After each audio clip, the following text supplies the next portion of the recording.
आदाब।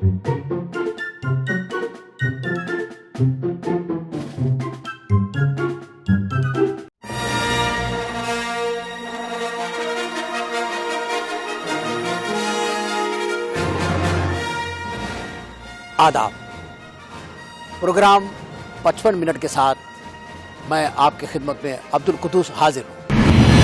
तो हमारे पास इस वक्त जो हमारे पास मौजूद है यहाँ पर हमारे प्रोग्राम में, वो है एक कंपनी में, हवाई जहाज़ की कंपनी में, एयरलाइन के अंदर एयर होस्टेस की जॉब करती हैं। हम उनसे पूछते हैं कि क्या वो इस माशरे में, मर्दों के इस माशरे में, जैसा कि औरतें कहती हैं, क्या वो अपने आप को कंफर्टेबल फील करती हैं। तो आइए आप इस्तकबाल कीजिए, तशरीफ लाती हैं air hostess.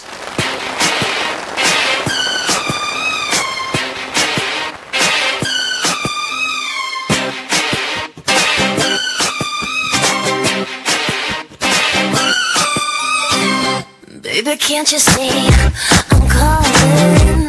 Guy like you should सबसे पहले go तुम्हें इस प्रोग्राम में अपने आप को, मुझे आप लोगों ने इनवाइट किया, इसके लिए मैं आपकी बहुत मशकूर और ममनून हूँ।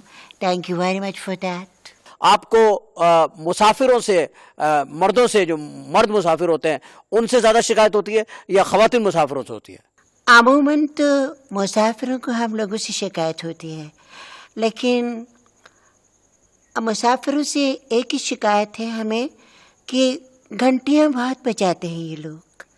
इसको तो घंटीज बजाते हैं और बात कुछ भी नहीं निकलती। जब बाद में जाके पूछे what you want sir, just उनको वाटर चाहिए होता है या टीज चाहिए होते हैं, इसके लिए बार बार प्लम प्लम। मैं ये पूछना चाह रहा था कि आपसे ये जो मर्द मुसाफिर होते हैं ये अजीब अजीब सवाल पूछते होंगे। वो सवाल बुला बुला के पूछते हैं, आँखों में आंसू ले आते हैं, यू नो, टीयर्स एंड अथरू, ये सब ला करके तो फिर पूछते हैं कि हमें हमारी बीवी याद आ रही है, हम क्या करें। मैं तो शर्म से लाल हो जाती हूँ, अब पायलट के कमरे में जाके छुप जाती हूँ। इसके बाद आप उनको मतलब कैसे मुतमईन करते हैं, जवाब क्या देती हैं आप उनको? नॉर्मली से जवाब देती हूँ, बस इतना ही कहती हूँ कि तुम्हें आसमान पर बीवी याद आ रही है, ज़मीन पर तुम्हें महबूबा याद आ जाती है, और जब कब्र में जाओगे तो तुम्हें माँ याद आएगी। अच्छा, बड़े ठाट बाट होते हैं ये जो बैठे होते लोग मुसाफिर सीटों के ऊपर, आप ला करके ट्रे रखती हैं, खाने रखती हैं, पानी मांगो तो पानी, शरबत, कोल्ड ड्रिंक, ये वो सब कुछ रखती है। आपका अपना दिल नहीं करता कि आप भी घर के अंदर हो, आपके साथ भी ऐसा हो? देखिए, बात पता क्या है, असल बात है, क्योंकि इस प्रोग्राम में हम लोगों ने झूठ नहीं बोलना, सारा हमने सच बोलना है, ऑन हम लोग मतलब ऑन करना है बात को। तो मतलब जिस तरीके से हम मुसाफिरों के सामने ले जा करके ट्रेज रखते हैं ना, पटकते हैं, आई मीन, तो अगर इस तरह हम अपने शौहर के सामने घर में रखें ना, तो यकीन करें वो जवाब में ट्रे में तलाक रख दे। अच्छा, इसका मतलब ये हुआ, एक मिनट, मैं वही पूछ रहा हूँ। अच्छा, ये इसका मतलब ये हुआ कि आपको ट्रेनिंग यही दी जाती है? नहीं, ट्रेनिंग तो हमें बहुत अच्छी दी जाती है, लेकिन क्या करें, हवाओं में फिर के, जहाज़ों में फिर के, घूम के, आप यकीन करें दिमाग घूम जाता है। नादरीन, जैसा कि आप देख रहे हैं कि गुफ्तगू का इस वक्त आगाज़ हो चुका है। ज़रा बहस है एयर होस्टेस, हम एयर होस्टेस से इनसे गुफ्तगू करते रहेंगे, हमारे और मेहमान भी आते रहेंगे, लेकिन इस वक्त हम लेने जा रहे हैं एक ब्रेक। ब्रेक के बाद एक बार फिर आपको खुशामदीद। हमारी जो अगली मेहमान है वो एक नर्स हैं, उन्हें भी मर्दों से बहुत शिकायत है, बल्कि मर्दों से कम और मरीजों से ज़्यादा शिकायत है। तो तशरीफ़ लाती हैं नर्स।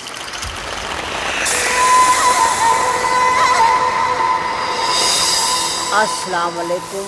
सबसे पहले मैं आप सारे बहन भाइयों को सलाम अर्ज़ करती हूँ, उसके बाद मैं आपका हाल अहवाल पूछती हूँ, उसके बाद मैं इनसे पूछती हूँ कि आपने यहाँ मुझे क्यों बुलाया। आपने जो पूछना है आप पूछे तो हमें जाने दे, फ़र्क करें। सेहत के हिसाब से अगर हम देखें बीबी, तो बहुत सारे सवालात हमारे जहन के अंदर कुल बुलाते हैं, और दूसरी बात यह है कि बात को आगे बढ़ाते हैं और आपसे भी पूछते हैं कि आप ये बताइए कि आपको मरीज़ बहुत तंग करते होंगे। इन मरीज़ों का मैं आपको क्या बताऊँ जी, रात होने की देर है, हर तरफ से आवाज़ है, सिस्टर सिस्टर सिस्टर। हाँ हाय, कहाँ की सिस्टर, वे नर्स कहो, वे नर्स कहो, सिस्टर पानी पानी पानी, नींद इंजेक्शन, नींद का इंजेक्शन, दिमाग खराब करके रख देते हमारा।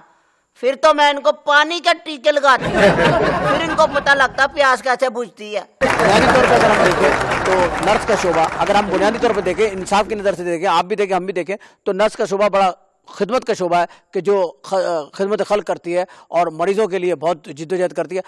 मगर इसके बावजूद हमारे माशरे में इस खिदमतगार शोबे को आई मीन नर्सों को अच्छी नज़र से नहीं देखते, क्यों? कोई भी अच्छी नज़र से नहीं देखता जी। मैं तो कहती हूँ कि मैं आपको ये बात हल्फिया कह सकती हूँ, नर्स का ऐसा मुकद्दस पेशा है, उसको कोई भी जो है ना वो आज तक अच्छी नज़र से नहीं देखता। इवन देन डॉक्टर तक के देखते हैं, तक के। ये ताड़म ताड़ी अस्पतालों से मेरा एहतजाज है, ख़त्म होनी चाहिए, वरना मैं एहतजाजी तौर पे अपने आप को है ना कुछ नहीं करूँगी तो अपना दुपट्टा जला लूँगी। अच्छा, इतने नज़दीक तक चली गई आप, बात के सिलसिले को आगे बढ़ाते हैं। आप डॉक्टर क्यों नहीं बनी, नर्स क्यों बन गई? हाँ है सूफी साहब, क्या हो गया आपको? यहाँ को डॉक्टर बनना आसान है? इतनी मोटी मोटी किताब पढ़नी पड़ती है, इतने इतने थब्बे देने पड़ते हैं जब जाकर डॉक्टर बनते हैं, और नंबर कम होना तो फिर रिश्वत लगा करके फिर नंबर भी लेने पड़ते हैं, और फिर डॉक्टर बन के ऑपरेशन करने पड़ते हैं। ऑपरेशन से तो ऑपरेशन मैंने खा करना था, सारी लेबोरेटरी की चीजें टूट गई, मैं डड्डू फटती रही, डड्डू फड़िया नहीं गया, ऑपरेशन ही नहीं हुआ, डॉक्टर ने मुझे डिसमिस कर दिया, ऊपर से मेरा जुर्माना हो गया। तो बस तकफार, ऐसी डॉक्टरी कौन करे, डड्डू नहीं फाड़ सकी तो मैं की करना सी। एक सवाल जिससे हमारे नाज़रीन बड़े खुश होंगे, वो सवाल यह है कि ये जो बिजली का जाना है, लोड शेडिंग है, अगर ड्यूरिंग ऑपरेशन कोई लाइट चली जाती है, आई मीन और कोई ऐसा इक्विपमेंट यूज़ कर रहे हैं डॉक्टर जो इलेक्ट्रिक से चल रहा है, अगर वो ऐसा हो जाए तो क्या हॉस्पिटलों के अंदर भी लोड शेडिंग वगैरह होती है? हाँ है, ऐसा बुरा होता है ना, अगर ऑपरेशन के एंड टाइम के ऊपर कहीं चली जाए ना लाइट, तो तौबा तौबा तौबा तौबा तौब करा देती है लाइट। पता क्या होता है, मैं आपको बताती हूँ। एक दफ़ा हम ऑपरेशन कर रहे थे किसी के पित्ते का, उसके अंदर पथरी थी। हाँ हाय, एक पथरी निकाली अंधेरे में, उसको 20 पथरियां डाल दी, खाना खराब, मरीज एड़ियां रगड़ रगड़ के रोने लगा, हाय मैं मर गया, हाय मैं मर गया। क्या करे, मरीज तालियां बजाने लगे अंधेरे में। इतनी गड़बड़ हो जाती है ना। लोड शेडिंग तो अस्पताल के अंदर होनी नहीं चाहिए, लोड शेडिंग तो पता सिनेमा हॉल के अंदर होनी चाहिए। अच्छा, ये जो हॉस्पिटल के अंदर आप जॉब करती हैं, इसमें आपको आने जाने के लिए पिक एंड ड्रॉप की सहूलत फैसिलिटी दी हुई है हॉस्पिटल ने? सारी रात सोई नहीं ना, अब वासियाँ आ रही हैं, क्या करूं फिर। चाहे इंटरव्यू हो रहा है, लेकिन मुझे हकीकत तो बतानी पड़ेगी। बात ऐसी है कि पिकिंग ड्रॉप का जहाँ तक ताल्लुक है, ड्रॉप तो मैं खुद ही हो जाती हूँ, और पिक मुझे वो कर लेते हैं जिनके साथ मेरी मंगनी हुई है। इंशाल्लाह शादी भी मेरी उन्हीं के साथ होगी, और फिर मैंने तलाक का प्रोग्राम, मैंने आखिर तलाक तक सोचा हुआ है। तो मेरी बड़ी बाजी को भी तलाक हुई, उनसे छोटी वाली को भी तलाक हुई है। हमारे घर के अंदर सिर्फ मैं ही हूँ जिसे तलाक नहीं हुई। तो मैं मैच नहीं करती, कहीं शादी में जाते तो सब उंगलियां उठाते हैं कि देखो ये उनकी बेटी है जिसको तलाक हुई है, बाकी सारे घर को हुई है, तो सबको हुई है, तो सबके साथ मिलकर रहना चाहिए, इसी को तो अतात कहते हैं। एक बड़ा जातीदा सवाल मैं आपसे करने लगा हूँ, आपकी शादी नहीं हुई अभी तक? पहली तो मेरी मैरिज हो चुकी है, फर्स्ट मैरिज, मगर वेरी फर्स्ट नाइट जब मेरे खान ने मेरा उसको क्या कहते हैं घूंघट उठाया ना, तो वो जोर के खांसे, ऐसा खांसी का दौरा पड़ा, इतना खांसी का दौरा पड़ा, वो उनकी आखिरी नशरियात थी। हाँ, तो मैं पूछ रहा था कि कभी आपने नाइट ड्यूटी भी की है? नाइट के अंदर ड्यूटी तो नहीं होती, मरीजों के खाने बच जाते हैं वो खा लेते हैं, मरीजों को पूछ के, मैं तो जगह जगह के मरीजों को दवाइयाँ देती हूँ नींद की, उठो नींद की तो गोलियाँ खाओ, सो गए, खाना खराब हो, गोलियाँ थोड़ा पीऊ खाएगा। बेबी, आपसे गुफ्तगू का सिलसिला जारी रहेगा, लेकिन इससे पहले हम जरा चलते हैं अपने प्रोग्राम की तरफ और बात को जरा खात्मे की तरफ लेकर चलते हैं। नाजरीन, मिलते हैं आपसे एक छोटे से ब्रेक के बाद, जाइएगा मत, हमारे साथ रहिएगा। वेलकम बैक नाजरीन, हम आपको एक बार फिर खुशामदीद कहते हैं। अब हमारे जो मेहमान इस वक्त हमारे सामने मौजूद हैं, ये हमारी मेहमान क्योंकि शायद ये हमारी बहुत हेल्प कर सकेंगी, इसलिए कि इनका ताल्लुक पुलिस से है, लेडीज़ पुलिस, और वो समझती हैं जराइम की गहराई को भी और होने वाले जुर्म को भी। तो हम गुफ्तगू का सिलसिला आगे बढ़ाएंगे और इसको लेकर के चलेंगे अपने आने वाली मेहमान तक। तो आपकी बहुत सारी तालियों में पुलिस इंस्पेक्टर रक्षिंदा। अस्सलाम वालेकुम। सबसे पहले मेरा सलाम कबूल करें और मुझे ये बताएं कि ये कितने बजे प्रोग्राम खत्म होगा, ताकि उसके हिसाब से मैंने जाके थाना ज्वाइन भी करना है। अब ये औरतों से बहुत ही गहरा ताल्लुक है लेडीज़ पुलिस का, तो मैं आपसे पहला अपने मालूमात के लिए एक मिनट ठहरिए प्लीज़, मुझे बात कर लीजिए, हम आपके सवालात लेंगे अभी 1 मिनट के वक्फे के बाद। हाँ, तो मैं ये पूछना चाह रहा था आपसे कि ये जुराइम क्यों होते हैं? जुराइम होते हैं जी पेट के खातिर। मैं आपको बताऊं, क्या है जराइम जाहिर है कि जी मजबूरियों के तहत ही होते हैं। अब देखे ना, कोई अगवा करता है उसका मतलब होता है कुछ पैसे मिल जाए तो शायद मैं करियाने की दुकान खोल लूं, लेकिन ऐसा नहीं होता। वो आखिरकार बेचारे को गोली लग जाती, मर जाता है। कुछ लोग जुराइम इसलिए, हालांकि जुराइम करना नहीं चाहिए। अगर किसी को पैसे की जरूरत तो वैसे किसी से मांग ले कि भाई मुझे जरूरत है, लेकिन यहाँ लोग बच्चा उठा के ले जाते हैं, पुड़पुड़ी के ऊपर बंदूक रख के पैसे ले लेते हैं।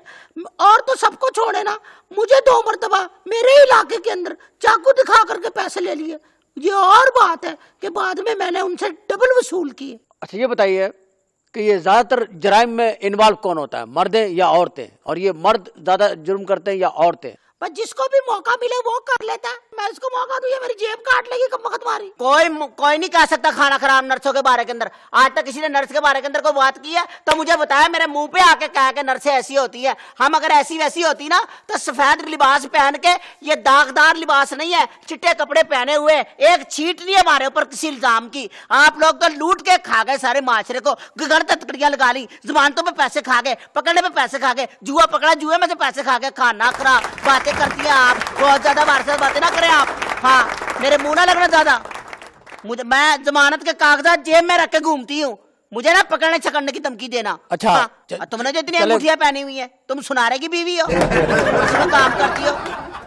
तुम्हें तो हाथों में गोलियां पहननी चाहिए। गोलियां, मैं तुम्हें गोलियां ना मार दूं। मैं पुलिस में, तो तुम्हारा क्या ख्याल है हाथों के अंदर मैं क्या बताऊं, बम पे बांध के घूमू?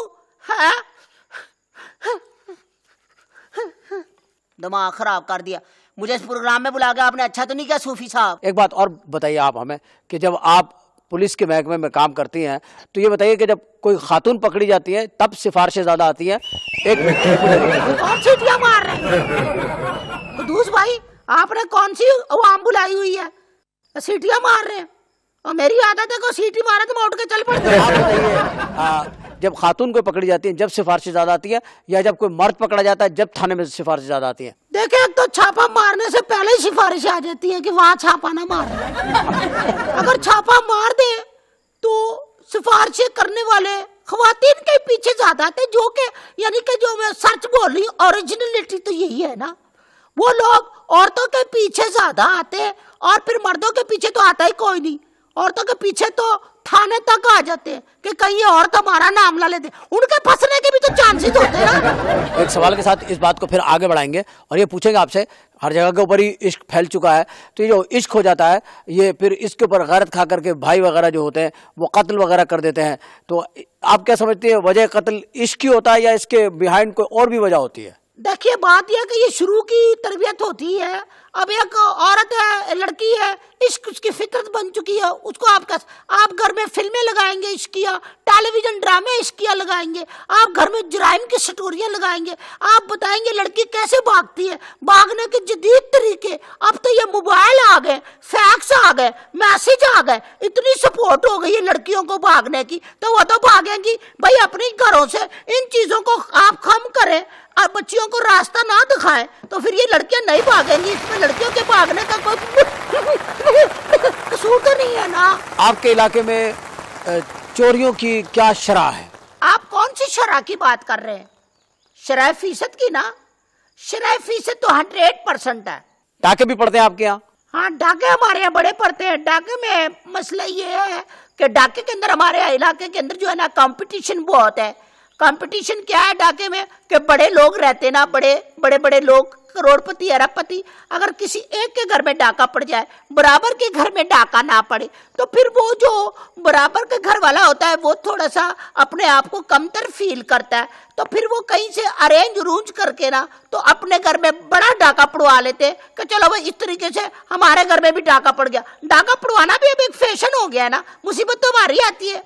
अच्छा एक बात बताइए, ये जो लड़कियां घरों से तशद्दुद से, खामिन से नाराज होकर के घरों से भाग जाती हैं, ये कितने फीसद होती हैं?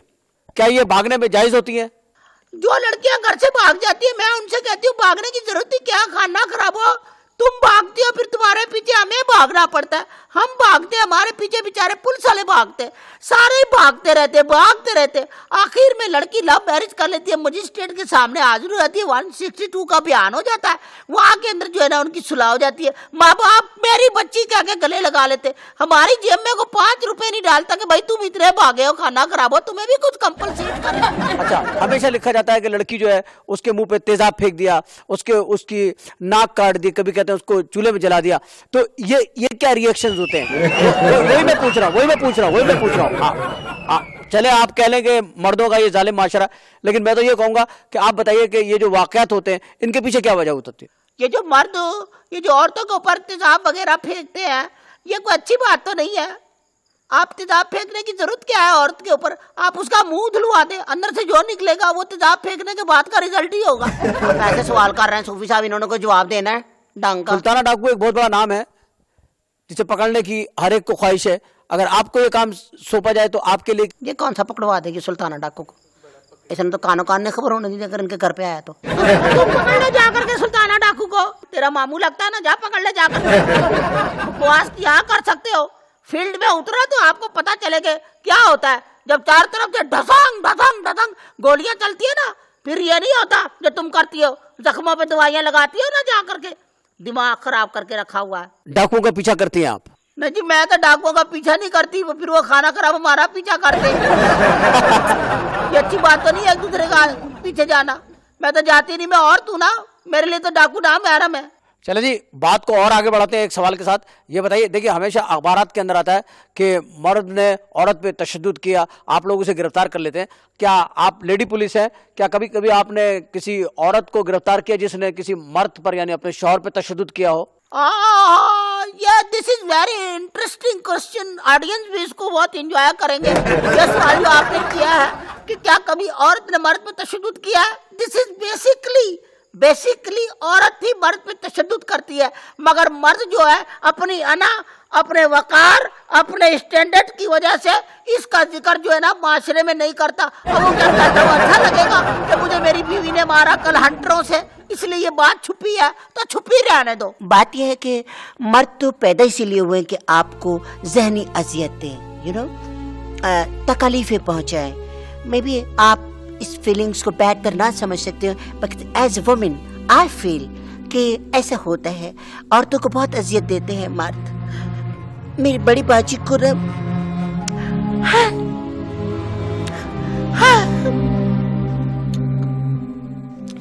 आप मुझे 5 मिनट देंगे, मैं बालकोनी में रो के आ जाऊं। बैठ के रोऊंगी तो लोगों में अच्छा तो नहीं लगेगा, इंप्रेशन तो नहीं पड़ेगा। तो मैं आपसे ये पूछना चाह रहा था कि जब आप घर में कूदते हैं, मतलब पुलिस की वर्दी में जब आप घरों में कूदते हैं, तो कभी आपके ऊपर भी अटैक हुआ है? तो बस तकफार, आपने क्या याद दिला दिया कुतूस भाई। मैं एक बार एक घर में मैंने जंप की, बस कूदी हूं मैं, उसके बाद मुझसे उठा नहीं गया। 15-20 आदमियों ने मुझे चरपाई के पाइयों से मारना शुरू किया। खाना खराब। मैं कहूं कि भाई मैं तो आटा लेने आई हूँ, है मैं तो खैरात लेने आई हूँ, मेरी बात मैं ज़कात लेने, मैं बेवा, मैं कोई सुने ही ना, अन्यवाह उन्होंने मुझे कूटा है। और उसके बाद मैं वहां से माफी मांग करके निकली हूँ, यकीन करो। उसके बाद से आज तक मैं उस जिले में नहीं गई हूँ कभी, आप यकीन करो। अच्छा, आप एक सवाल आपसे करना चाहता हूँ, आपसे खातून, ये पुलिस ऑफिसर जो बैठी हैं। हाँ? जी, ये बताइए कि आपको अपने महकमे में कोई शिकायत है? तो बस तकफार, आपसे नहीं पूछ रहा, एक सेकंड आप चले, आप बताइए, आपको अपने महकमे से कोई शिकायत है? आपको? मैं अपने महकमे से यही शिकायत है कि हमारे महकमे को चाहिए कि अपने ऊपर लगे हुए इल्जामात को धोए। ये जो रिश्वत, करप्शन और ये जो गफलत के केसेस बने हुए हैं, इनको खत्म करें। हम लेते हैं इस वक्त एक छोटा सा ब्रेक। तो नादरीन, एक बार फिर आपको हम खुशामदीद कहते हैं। हमारे पास जो इस वक्त खातून मौजूद हैं, फैशन डिज़ाइनिंग के शोबे से हैं। आइए गुफ्तगू उनके साथ ही आगे लेकर के बढ़ते हैं। तो आपकी बहुत सारी तालियों में शैनी अजीम। और आपसे चंद सवालात की तरफ चलते हैं और आपको खुशामदीद कहते हैं अपने शो के अंदर। Thank you very much, I am very much happy, बहुत खुशी महसूस कर रही हूँ यहाँ पे बैठ करके। एक्चुअली मुझे ये जान के बहुत खुशी हुई कि यू आर इंटरेस्टेड तो मैं आकर के I'm just explain about fashion designing. कुछ जानते नहीं पाकिस्तान में फैशन क्या चीज। हर वो चीज जिसकी इश्तिहारबाजी होती है या उसकी पब्लिसिटी होती है, उसके अंदर औरत का होना बहुत जरूरी है। क्या ये बात बिल्कुल सही है कि औरत नहीं होगी तो वो इश्तिहार ही नहीं होगा? औरत की वजह से ही ये सारा का सारा सोसाइटी के अंदर जितने भी लाइफ है, ये जस्ट बिकॉज इट्स वोमेन्स नहीं है तो कुछ भी नहीं है। ये गाना भी है, वोमेन्स नहीं है तो कुछ भी नहीं है। शायद ने भी प्रूफ किया है एक्चुअली औरत की रौनक है। अब आप दुनिया से औरत को निकाल दीजिए और ये दुनिया बिल्कुल वीरान। ये जो कपड़े पहनने का फैशन है, इसके अंदर जो कमी वाक़ई हुई है, मिसाल के तौर पे लड़की जो है वो पहले कमीज, शलवार, बुर्का, दुपट्टा, अब इसमें से बुर्का गया, बुर्के का खर्चा कम हुआ, फिर उसमें दुपट्टा गया, दुपट्टे का खर्चा कम हुआ। तो इसका मतलब ये हुआ कि ज्यों-ज्यों औरत फैशन करती जा रही है, अखराजात भी बजट में भी कमी आ रही है। ये नहीं है कि वो सिर्फ फैशन ही कर रही है, बजट भी कम कर रही है। आप ये बताइए कि आपने अब तक फैशन डिजाइनिंग में अपने ऊपर कम से कम कितने गज कपड़ा इस्तेमाल किया है? मैंने मिनिमम जो ड्रेस मेरा बना है the last time that was 1 metre. 1 गज कपड़ा में मैंने पूरा ड्रेस बनाया और पेरिस में मैं फैशन शो में गई एंड मैंने प्राइज विन किया just because of 1 metre. Jeans की शर्ट और ट्राउजर उसके अलग थे। 1 मीटर का just scarf over here, scarf, you feel, scarf for women, very respected. पलट के आपकी तरफ आते हैं। एक मिनट, ये बताइए कि औरत कब अच्छी लगती है? एक्चुअली मैं आपको बड़ा परफेक्ट आंसर दूंगे। इस आंसर के साथ ना एवरीबॉडी इसके इत्तेफाक करेंगे, क्योंकि हर मर्द को वो औरत अच्छी लगती है जो खर्चा नहीं मांगती। आमीन, यू नो डिमांड, जो आपने दे दिया उन्होंने ले लिया, दैट्स ऑल। तो इसका मतलब ये हुआ कि लड़की जो हो वो गूंगी हो? औरत गूंगे भी होगी अगर, तो भी वो जो है अपने इशारों से पैसे मांगेगी। देखिए, कुछ रस्म और रिवाज ऐसी हैं जो आज तक तब्दील नहीं हो सकी, ना माशरा उसे तब्दील कर सका, ना हम तब्दील कर सके। मिसाल के तौर पे औरत ने बेइंतहा फैशन किए, नित नए डिजाइन किए, मगर मुझे आप एक बात बताइए, आखिरकार शादी का जो लिबास है दुल्हन का, ये क्यों नहीं तब्दील हुआ अब तक? ये वही है और अजल तक मेरा ख्याल वही रहेगा। क्योंकि शादी जो है ना वो तो एक दिन ही तो पहनते हैं वो वाले कपड़े वो लोग, उसके बाद तो बक्सों में रख देती हैं, फिर सर्दियों में सिर्फ धूप लगाने के लिए उनको निकालती हैं, उसके बाद वही कपड़े उनकी बच्ची की शादियों में चले जाते हैं। ये कपड़ा दर कपड़ा होता है, आप समझ रहे में क्या कह रही है? बीबी, आप तो नर्स है, लेकिन आपका फैशन से कोई ताल्लुक तो नहीं, लेकिन आप इसके बारे में क्या कहना चाहेंगी? फैशन के बारे में आपकी क्या राय है? मैं तो जी फैशन के बारे में कुछ भी नहीं कह सकती, उसकी वजह कि हम तो फैशन करते ही नहीं, ना हमें फैशन करने देते। डॉक्टर हमें फैशन करने देते, तो फैशन करके जाए तो कहता है बीबी तुम्हें शर्म नहीं आती सिस्टर, तुम फैशन करती हो? घर के अंदर चले जाए तो लोग कहते हैं हाँ है, अस्पताल फैशन करके जाओगी। शादी में चले जाए तो रिश्तेदार पूछते हैं तेन फैशन तो फुर्सत नहीं, तू खाक का सीधा इलाज करना, कहाँ जाके हम फैशन करें? मुझे तो फैशन से वैसे नफरत सी हो गई है, और क्या उसकी वजह यह है कि हम फैशन तो कर ही नहीं सकते हैं ना। उसकी वजह यह है कि औरत तो शादी अच्छी लगती है, जितनी अच्छी शादी औरत होती है इन चीज़ों को और तो होती ही नहीं है। औरत वही होती है जो जिसके अपना हुस्न होता है ज़ाती तौर पे, जैसे मैं हूँ, पैदाइशी हसन है मेरा, बाई बर्थ में हसीन हूँ। हर आदमी मुझे कहता है आप नेचुरल ब्यूटी है। फैशन बहुत ज़रूरी चीज़ है औरतों के लिए। औरताज को चाहिए कि वो फैशंस करें। अगर औरताज फैशन करेंगी, मुख्तलिफ पार्टीज में जाएंगी तो अट्रैक्ट करेंगी औरताज। और मेकअप्स जो है ना वो तो अब आपको मालूम है हर ओकेजन के अलग मेकअप्स होते हैं। आई मीन डेड बॉडी का अलग मेकअप होता है। अगर आप किसी की डेड बॉडी में जा रहे, आई मीन कोई मर गया है, तो आपकी ड्रेस की मैचिंग जो है ना वो ऐसी होनी चाहिए कि गमनाक हो, ट्रेजिक लुक आपकी आनी चाहिए। अगर आप मैरिज में जा रहे तो आपका हैप्पी लुक आना चाहिए।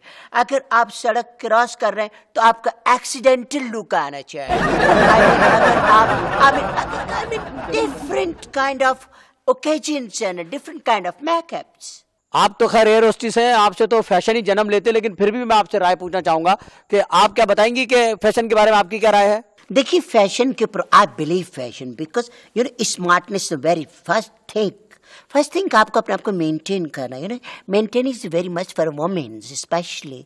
हम इस दुनिया के अंदर रह रहे हैं, हम लोगों को जो है ना एक स्मार्ट दुनिया के अंदर हम है तो स्मार्ट रहना चाहिए। स्मार्ट आपको ड्रेस कर सकता है, ड्रेस का डिज़ाइन कर सकता है ना। I believe on fashion, this why मैं सारा फैशन करती हूँ। हेयर स्टाइल को मैं रोज़ चेंज करती हूँ, डेली मैं अपना हेयर स्टाइल चेंज करती हूँ। आज मैंने ये कपड़े पहने, कल मैं दूसरे कपड़े पहने। एक मिनट, इनकी राय ले लें फिर आपकी राय। एक मिनट, हाँ, तो आप बताइए, आप तो पुलिस में हैं, तो आपका नुक्ता नज़र क्या है फैशन के बारे में? क्या कि पुलिस की जो खातून है, इनको पुलिस की अंदर कोई फैशन चाहिए, आपको भी कोई डिज़ाइन वाले कपड़े चाहिए इसके अंदर? बताइए। नहीं, हमारी वर्दी फैशन नहीं, बस मैंने तो ऐसी फिटिंग वाली सिलवाई हुई है। ज्यादा ढीली कमीज हो ना तो फिर कहते हैं बड़ी मोटी औरत ही है। इनके बारे में इनकी जो सबसे बड़ी जो पीपल इनको डिसलाइक करते हो उसकी वजह क्या है? उसकी वजह है बेसिकली इनका डिज़ाइन ना होना। इनका यूनिफॉर्म को इनको डिज़ाइन होना चाहिए। It should be look like a smart woman. इन लोगों को ट्राउजर्स पहनाए, फिर देखिए ये पतली भी हो जाएंगे और इन लोग की जो जो इन लोगों का चाल चलने का तरीका है वो भी चेंज हो जाएगा। आई एम सॉरी, आप माइंड मत कीजिएगा, माइंड तो वैसे भी आप लोग के पास होता है ना। प्लीज आप ये देखें कि मैं कौन हूँ। 3 फूल मेरे लगे हुए हैं, तुम्हें तो एक कांटा नहीं लगा हुआ। तुम्हें बस अब एक चांटा लगेगा, तुम ठीक हो जाओगी। मुझे आराम से बात करें, ऐसे आराम किसी को कोई बाप दादा का खाता नहीं चल रहा कि आप मुझे थाने में बंद करवा देंगी। I have a lot of contacts and police and special. आपको क्या पता मैं कौन हूँ? Please I am just request, okay? मैं वैसे ही ड्यूटी छोड़ करके आदमी आया होता ना, उसका दिमाग खराब हुआ वो होता है। तू वड्डी मेरी मां ना बन, इंसान दी पुत्र बन। जे मैं इत्थे तेरा लिहाज कर रही हूं तो मैं इस वजह तो कर रही हूं कि इत्थे मेहमान आए बैठे ने, ओ की सोचणगे कि आपस में जाके इन्होंने की कुतखाना खोलिया इत्थे। Oh my God, so funny. Quddus साहब, आई मीन कि जैसे को तैसा तो करना ही पड़ता है। अब जिसकी औकात थी उसको देनी पड़ी, अदरवाइज इसने समझना थोड़ी था। नादरीन, जैसे आप देख रहे हैं कि बात चल रही है, बात को और आगे बढ़ाएंगे, लेकिन इन बात को आगे बढ़ाने से पहले हम लेंगे छोटा सा ब्रेक। नादरीन, एक बार फिर आपको उसी तरीके से वापसी की मुबारकबाद। हम दोबारा वहीं से प्रोग्राम को ज्वाइन कर रहे हैं जहाँ से प्रोग्राम का सिलसिला टूटा था। तो बात हमारी पहुँची थी वहाँ तक कि जहाँ तक हमने ये अंदाज़ा लगाने की कोशिश की थी कि मर्दों के इस माशरे में औरत कहाँ तक पिस रही है। तो मुमकिनात में से जितने भी हमारे शोबे हैं वो हमने यहाँ अरेंज करने की कोशिश की है। बात हो रही थी इल्म की। इल्म की बात जब चल निकलेगी तो बड़े बूढ़ों ने कहा कि इल्म हासिल करने के लिए अगर आपको चीन जाना पड़े तो आप चीन चले जाएं, और काले इल्म के लिए आपको बंगाल जाना पड़ेगा, या आपको मुल्तान जाना पड़ेगा, ओकाड़ा जाना पड़ेगा, कराची जाना पड़ेगा, और फिर आपको अगर मसरूफ़ है तो कहीं जाने की ज़रूरत नहीं है, क्योंकि हमारे मशहूर अखबारात के जो संडे मैगज़ीन होते हैं वो जादू करने वाले बाबाओं के और ताकत की दवाओं के कैप्सूलों से ही भरे हुए होते हैं।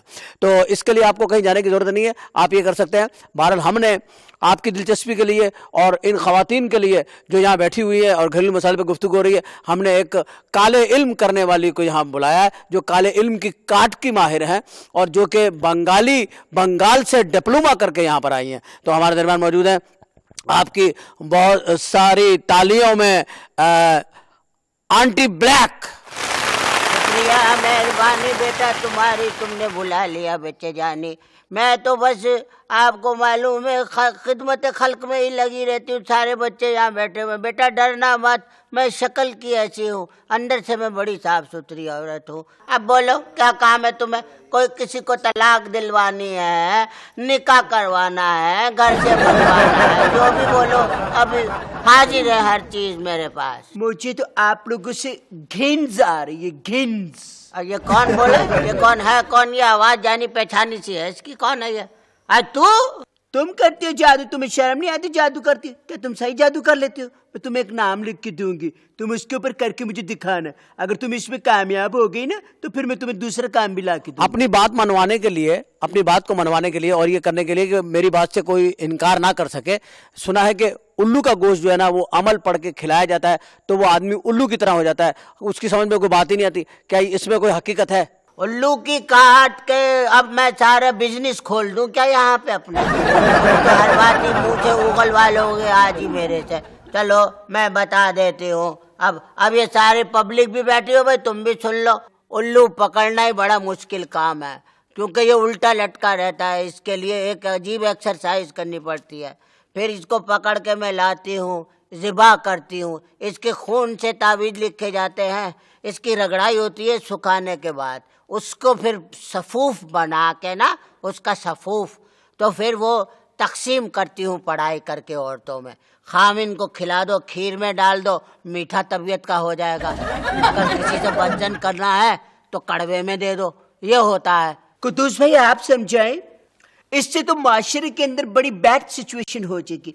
हर आदमी ये सोचेगा कि मुझे मेहनत करने की क्या जरूरत है, मैं तो बस इल्म करवाऊंगा और अपने काम करा लूंगा। यही होगा ना, फिर और क्या होना है। एक सवाल आपका और लिखा होता है इश्तिहार के अंदर, आपकी तरफ से दावा होता है कि 3 यौम के अंदर जो है ना मुराद पूरी।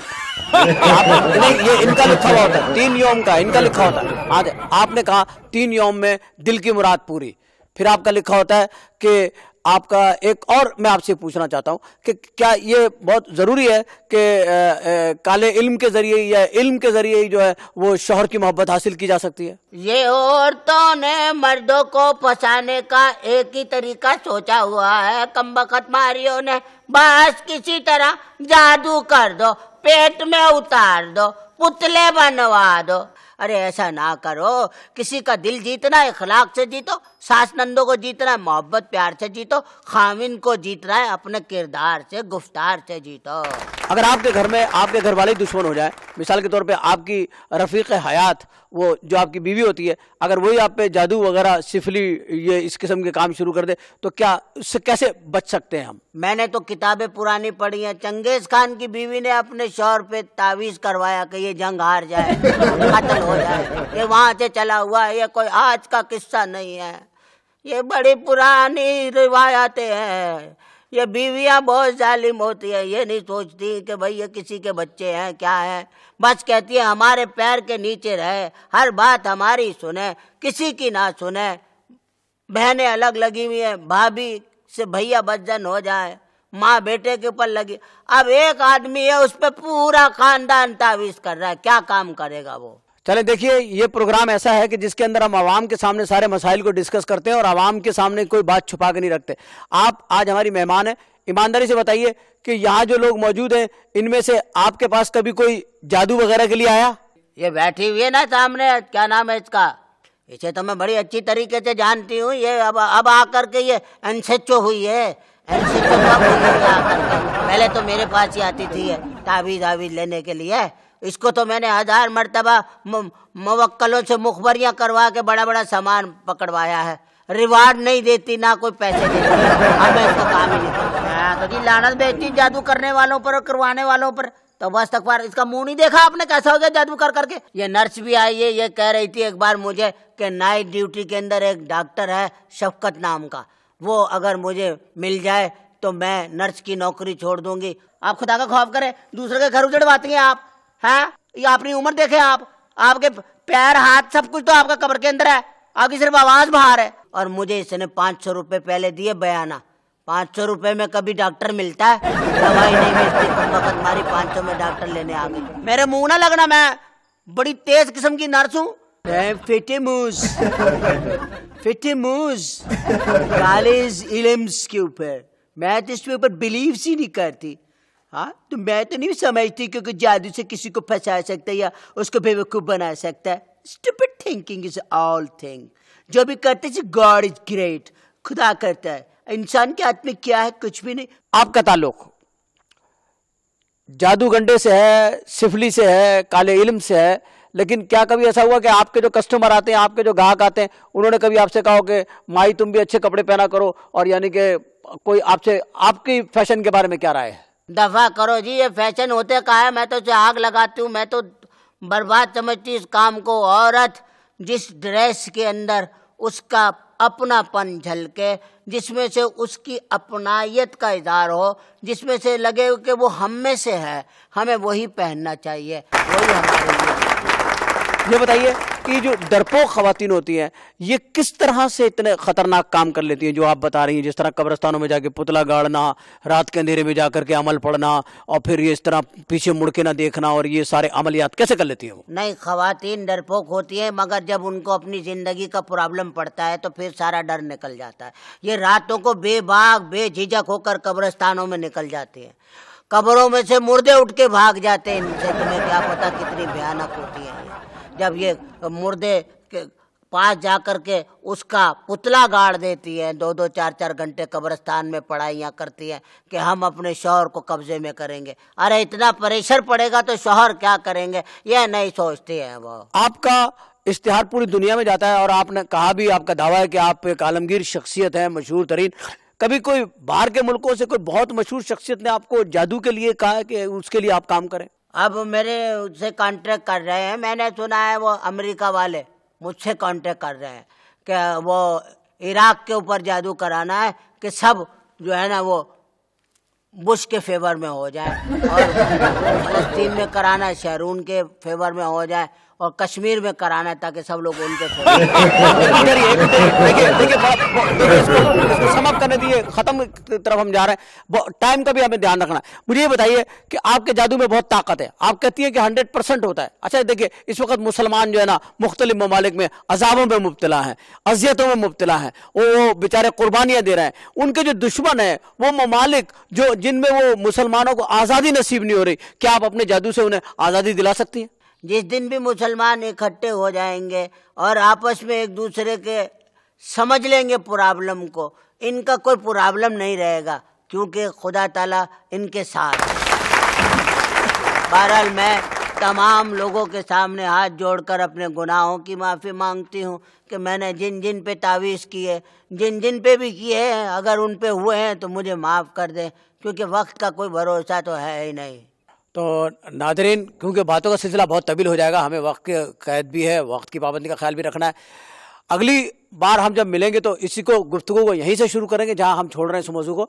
फिलहाल हमें इजाज़त दीजिए, हमारा टाइम ख़त्म हो चुका है, और फिर इंशाल्लाह अगले हफ्ते आपसे मुलाकात होगी। खुदा हाफिज़। पाकिस्तान जिंदाबाद।